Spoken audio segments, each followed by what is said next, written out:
5 marka sigur hérna móti Aftureldingu. Ertu sáttur með leikinn? Já, ég er sáttur. Mér finnst við mæta hvert í leikinn og þetta varnarleik allan tímann. Við vorum beittar líka okkar sóknaraðgerðum en í síðasta leik. Við vorum meira svona lengri köflum með leiknum, beittar á móti markinu. Já. Haldið Aftureldingu 22 mörkum. Ertu ánægður með varnarleikinn? Já, mér finnst varnarleikurinn nokkuð þéttur og ánægður líka með markastöðar. Tímur var að verja vel í fyrri hálfleik. Svo þegar Aron kom inn á, þannig að tímur fyrir setja var það að standa sér. Já, en þið áttu stundum í erfiðleikum með að brjótast gegnum vörn Aftureldingar, voru svona að spila langa sóknir. Sammála því? Já, ég meina, það er engin fjóðan. Aftureldingar með gríðilega sterk varnarleik, með sterkar 6 vörn, góða markmann. Þannig að það þarf smá tíma að ná að komast í gegnum þeirra vörn.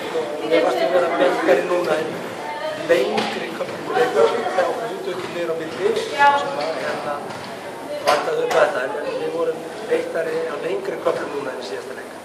Já. Valur í næsta leik, hvað ætlar að leggja áherslu þar? Þá erum við vantanlega að fá áður við framalega vörn. Við bara undirbúum okkur til það gaumgæfilega og mætum okkur til það leik. Við höfum að vissu fyrst 2 erfiða leiki í Úkraínu í Zaporizhzhia, núna helgina. Þannig að það er næsta verkefni. Nú sitjið á toppnum í deildinni, einir. Er það sæti sem þið sjá fram á að halda? Það er stefnan. Við stefnum á það.